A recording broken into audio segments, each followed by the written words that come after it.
If you want to save time on grinding your badges and overall, make sure you hit up Hero Grinders on Instagram or Twitter for the fastest and safest way to get your badges maxed out. Links will be in the description. What is going on, guys? Welcome back to the channel for this quick one, and today we'll be talking about if your player weight can affect your box and worm animations. And before we go right into it, just want to invite you guys to follow me in my second channel. I'll cover real NBA stuff in there, like player comparisons, who's my GOAT, my top 5 this and that, and all those kind of things. So it would be really awesome if you guys can leave any feedback, drop a like, and of course subscribe. I'll put the link in the comment section down below. So now, let's get right into it.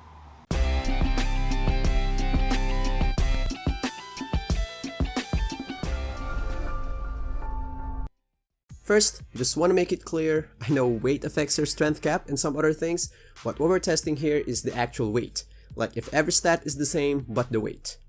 So now for the test, I'll just do this sequence here in lots of repetitions, and I'll take note how many swims can that player do.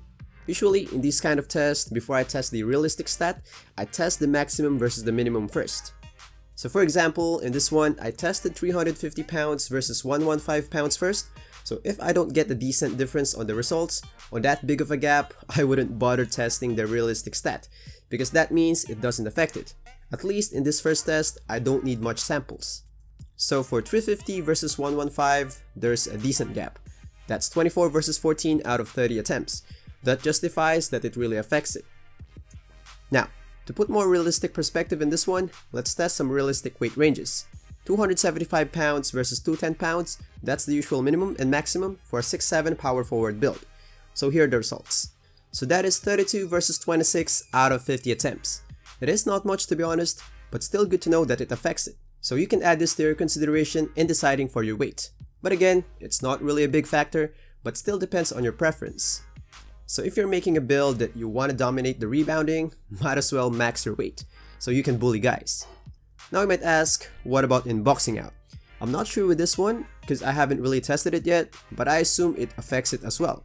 Given that on my previous videos, the strength affects box outs and swims, but I still need to test it. That's probably for the next video. And again, don't forget to comment any recommendation for a topic. So that's all for the video. If you guys like it, please smash that like button and please consider subscribing for more videos. And don't forget to drop by the channel for lots of other contents. And as always, stay safe and happy gaming, guys. Peace.